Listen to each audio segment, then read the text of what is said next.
Bueno, y a propósito de tiempo próximo, estamos a poquitos días de la conmemoración de un 9-8 de marzo, el Día Internacional de la Mujer, y por eso queremos saludar a esta hora de la mañana a la ministra de la Mujer y Equidad de Género, Antonia Orellana. ¿Cómo está, ministra? Muy buenos días.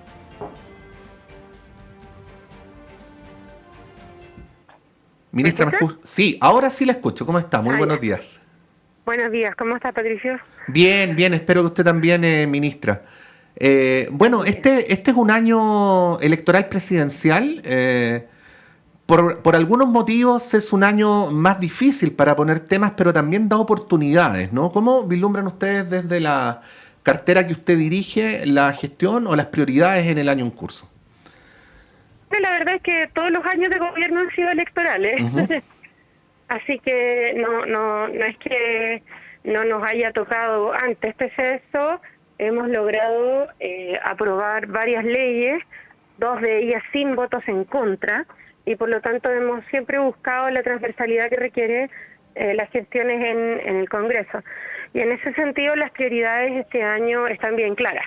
En primer lugar, la implementación de la Ley Integral contra la Violencia hacia las Mujeres, que logramos aprobar el año pasado, después de 7 años de debate en el Congreso.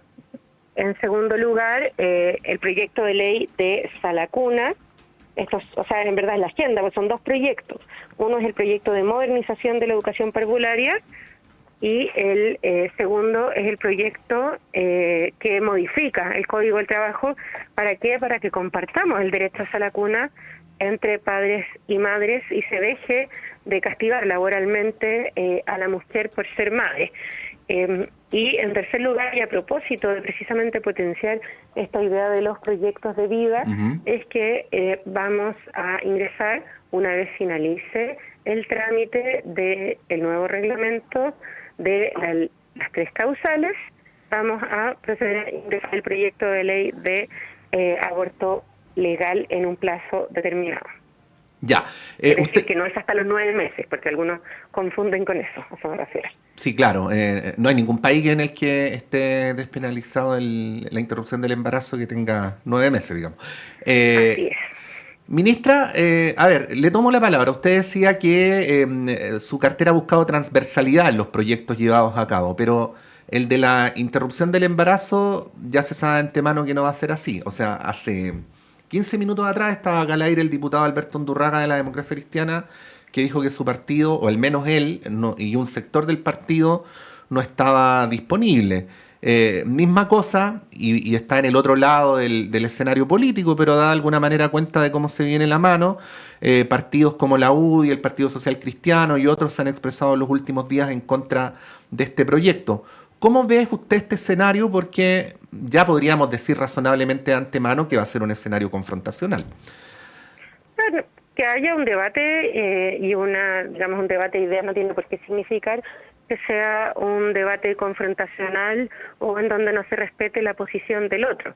Lo que nos muestran las cifras de encuestas, y no digo encuestas que sean como cercanas al gobierno, sino por ejemplo del Centro de Estudios Públicos, es que la evolución de la opinión pública ha ido avanzando hacia un mayor apoyo a la idea de la legalización del aborto. Esta no es una mayoría, por cierto, de la población. Mm. La mayoría de la población sí está de acuerdo con las 3 causales y también con la idea de que no puede perseguirse criminalmente.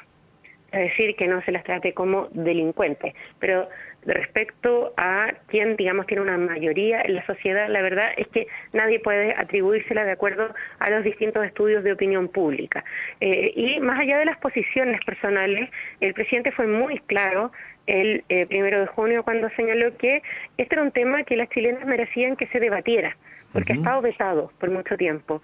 Y fue una cuestión que en Chile existió de 1934 hasta 1989, legalmente, porque en ese sentido se legalizó por motivos de salud que eran mucho más amplios que las 3 causales y que contemplaban también los motivos que tenían que ver con la voluntad de la mujer.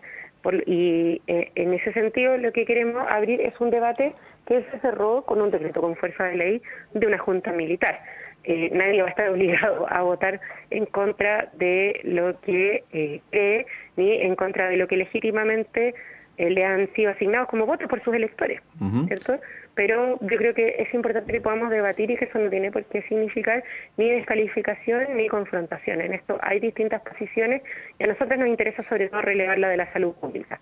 O sea, es fácil decir estoy en contra del aborto, pero lo que queremos preguntarle es qué hacemos respecto a los miles de abortos clandestinos que se realizan en nuestro país, porque en nuestro país no existen muertes al respecto. No es una situación que se ve, pero sí hay un mercado clandestino. Hay un mercado clandestino del cual algunos profitan respecto de la ilegalidad, donde mujeres que no tienen recursos, no tienen acompañamiento médico, y las que sí tienen recursos sí acceden a ello, y por lo tanto esto sobre todo respecto a desigualdad. Ya, un poco esta idea, ministra, de que es del tipo de temas que van a seguir existiendo, esté o no penalizado, y por lo tanto hay que debatir cuál es la mejor política pública respecto a algo que va a seguir existiendo sí o sí. Así es, y también hemos sido claros de que la prevención del embarazo no deseado a través de la educación sexual integral es la posición del gobierno. Para eso tampoco hay voto, parece, pues. Entonces yo deduzco de sus palabras para completar la oración que para quienes están en contra hay un problema más de fondo, ¿no? Si es que sé que tampoco se quiere discutir lo otro, ¿cuál sería ese problema de fondo? Bueno, yo creo que en particular hay un cierre a poder debatir ciertas cosas y lo que busca el gobierno es precisamente abrir el debate. No necesariamente que el proyecto se apruebe antes de la finalización del gobierno. Bueno, para eso es un escenario difícil, pero la verdad es que para los proyectos de ley que tienen que ver con los derechos de las mujeres nunca había una mayoría de antemano. Estos siempre son debates que se abren. Sí. Ministra... La misma presidenta, teniendo mayoría en el Congreso, no tenía los votos al inicio para las tres causales. Y hoy son mayoritariamente aprobadas por la población. Sí, pues bueno, hay que recordar respecto a lo que usted dice, ministra, que el proyecto de despenalización en tres causales se aprobó mucho más cerca del final del segundo gobierno de la presidenta Bachelet que del principio. Así es, pero también le causó problemas dentro de su propia coalición, que era más amplia que la coalición de gobierno actual. Y por lo tanto, yo creo que no hay que anteponer resultados de antemano porque los debates políticos no son estáticos. Ministra, no podemos sacar de esta conversación y del análisis el hecho que este tipo de temas siempre se han vuelto centrales en las últimas elecciones presidenciales y de alguna manera han marcado toma de posiciones, separación de aguas, en fin. Me atrevería a decir, creo que no hay nadie que diga lo contrario, analistas de derecha, izquierda, en fin, que de hecho los temas vinculados con los derechos de la mujer fueron bien incidentes en la movilización de la segunda vuelta anterior para que Boric le ganara a Kast, ¿no? Por lo tanto, es obvio que este año va a pasar lo mismo. ¿Cómo ve usted este tema desde el punto de vista del posicionamiento de las fuerzas progresistas? Porque uno de los grandes temas contemporáneos y del escenario político chileno concreto, actual, es la arremetida de las extremas derechas. Y bueno, ahí yo creo que es importante el poder mirar el contexto local, y en el contexto local el último antecedente que tenemos respecto a debates similares es el de las elecciones para aprobar o rechazar el plebiscito constitucional, el segundo proyecto constituyente.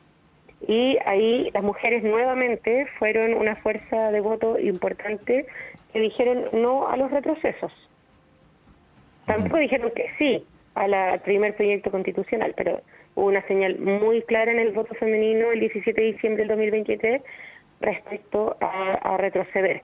Y por lo tanto, aunque hay un auge global de las ultraderechas que están muy movilizados por una crítica, un rechazo hacia la promoción de los derechos de las mujeres, creo que en Chile también tenemos nuestras particularidades y esas se mostraron hace 2 años. ¿Eso querría decir entonces, ministra, que las mujeres deberían volver a movilizarse en la elección presidencial para defender el avance de sus derechos? No, yo no soy analista cultural, o sea, electoral, estoy hablando como ministra en ese sentido. Lo último que tuvimos fue eso y a eso nos abocamos, que es, como dijo el presidente, avanzar y no retroceder.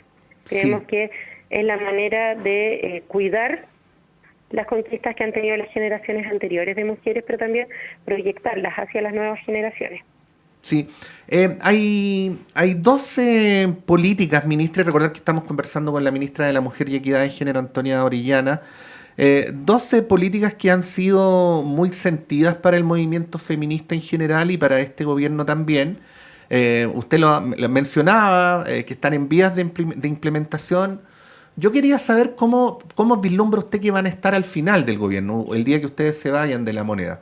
Una, obviamente, es el tema de la ley integral, y otra es la de la política de cuidados, ¿no? Que según las analistas o según las teóricas feministas es una suerte de madre de todas las batallas, si me permite decirlo así. ¿Cómo ve que se va a llegar a avanzar en estos dos temas, sabiendo de antemano que alguno de ellos al menos es un tema de más largo aliento? Ambos son temas de largo aliento, diría yo. La ley integral contra la violencia hacia las mujeres, en primer lugar, contempla fases de implementación. Actualmente estamos en conversaciones con el Banco Mundial para poder acompañar la implementación de esta ley hasta el 2028. Y estamos en distintas fases. ¿Qué es lo que está en vigencia de la ley integral? Desde julio del 2024, las disposiciones judiciales, las que tienen que ver con el control de la cautelar, con la incorporación de los niños y niñas como víctimas directas y no testigos de la violencia contra sus madres o cuidadoras principales.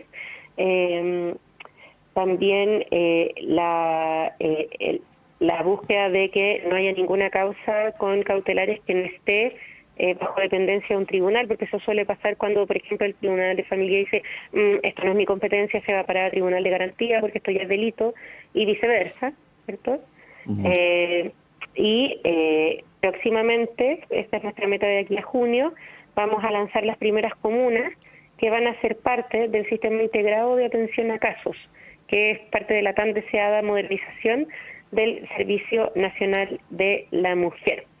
Esos son algunos de los desafíos que tenemos, pero para poder llegar a todas las comunas del país va a ser un proceso largo que al menos va a llegar al 2028 en cuanto a ese sistema integrado de atención, que va a permitir reducir la cantidad de veces que se le pregunta a una mujer qué es lo que ocurrió, para permitir levantar alertas más temprano y una mayor coordinación entre las distintas instituciones, porque aquí, por supuesto, tenemos una responsabilidad como Ministerio de la Mujer, pero también los órganos persecutorios de justicia, que son autónomos, también las policías y, por supuesto, también otros organismos públicos, en línea con lo que dice la Convención de Belém do Pará.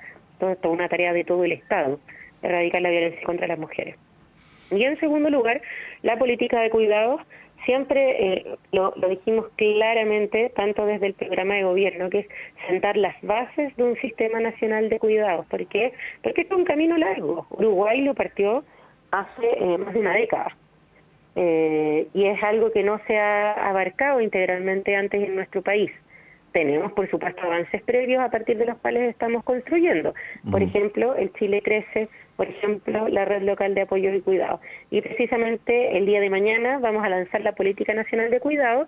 Eso va a mostrar todos los compromisos que podemos hacer desde todo el aparato público sin necesidad de la ley Chile Cuida. Y vamos a seguir tramitando la ley Chile Cuida, que de hecho mañana tiene su paso por la Comisión de Hacienda de la Cámara de Diputados y Diputadas, que establece esta ley. En primer lugar, regula el derecho a cuidar y a ser cuidado como una forma de corresponsabilidad social y familiar, además de género, que no es una obligación moral ni social de las mujeres. Esto incluye también el derecho a no cuidar. Y precisamente porque hay personas que no tienen quien les cuide y tenemos una tasa de envejecimiento acelerada, es que tenemos que abordar esto de la política pública. También porque hay mujeres que cuidan solas y no tienen con quién compartir la carga, ¿cierto? En primer lugar eso. Segundo, cómo expandimos lo que hemos creado como gobierno y lo que viene de antes, que es la Red Local de Apoyo a Cuidado, a nivel nacional. Este año, además, la ley de presupuestos va a incluir un aumento histórico de la cobertura que tiene este programa que es tan querido, que es el del apoyo al cuidado domiciliario. El presidente así lo señaló, lo logramos aprobar así en la ley de presupuestos, ya se está ejecutando. Y en tercer lugar, este proyecto de ley también establece este sistema, ¿cierto? ¿Por qué? Porque actualmente perdemos recursos, pero sobre todo tiempo y frustración de las familias por la falta de coordinación, porque hay muchas personas haciendo lo mismo, Sí. Con distintas tareas. Entonces, si yo como cuidadora necesito, por ejemplo, un cojín antiescaras, ni siquiera un colchón, un cojín antiescaras, tengo al menos 3 instituciones a las que pedirlo. Sí. Y eso al final crea el fenómeno, como le dicen popularmente, del comprahuevo, ¿cierto? Que yo voy a una ventanilla y me dicen, no, la de más allá tiene que ver esto, pero también ineficacia en la política pública. Entonces estamos acá también haciendo un camino que yo creo que es de modernización y que busca acercar a la ciudadanía a estos programas. Y por último, la meta que nos puso el presidente, y estamos trabajando a toda máquina para eso, es 100 centros comunitarios de cuidado para entregar el gobierno. Sí. Y en esa meta estamos, ya vamos por los 70 en construcción o ya inaugurados. Ministra, finalizo con algo muy, muy coyuntural, pero que puede dar indicio a algo más estructural. Ayer fue allanado el domicilio de la diputada Cariola. No le quiero preguntar por la arista judicial de esto, porque no es harina de su costal, pero le quería leer un párrafo y preguntarle si tiene una opinión al respecto. Es de la misma declaración de la presidenta de la Cámara. Dice textual: habiendo terminado mi trabajo de parto recientemente y con mi hijo recién nacido y aún hospitalizada, se me ha solicitado mi teléfono celular y computador, de los cuales he hecho entrega voluntariamente a través de familiares. Bueno, en primer lugar, yo quiero felicitar a la diputada, su guagüita. Me alegro mucho. Y en segundo lugar, creo que todas las que hemos pasado por un parto, no podemos sino preguntarnos, ¿era necesario en ese momento? Creo que no hay mucho más que comentar.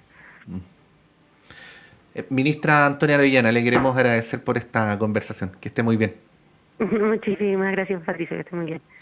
Ahí estaba la ministra de la Mujer y Equidad de Género, Antonia Orellana, refiriéndose en el contexto de esta semana, porque recordemos que el próximo sábado es la nueva conmemoración del 8M, conversando sobre cómo se está viendo la acción del gobierno en estas materias, conversamos sobre el proyecto de ley del aborto, que ya se presume controversial, siempre ha sido así en la sociedad chilena, lo que está ocurriendo con la implementación de la ley integral contra la violencia hacia las mujeres, la política nacional de cuidados, que es un objetivo muy ambicioso, y finalmente esto que ha generado tanta controversia, que es no tanto la diligencia como la oportunidad en la que se allana el domicilio de la diputada Carol Cariola en el contexto de la investigación del llamado caso Sierra Bella. Le vamos a dar continuidad a estas conversaciones, son las 8:32, breve alto, y a la vuelta nuestro panel cotidiano en Radio Análisis, en la Radio Universidad de Chile, la red de radios que piensan, You Chile TV.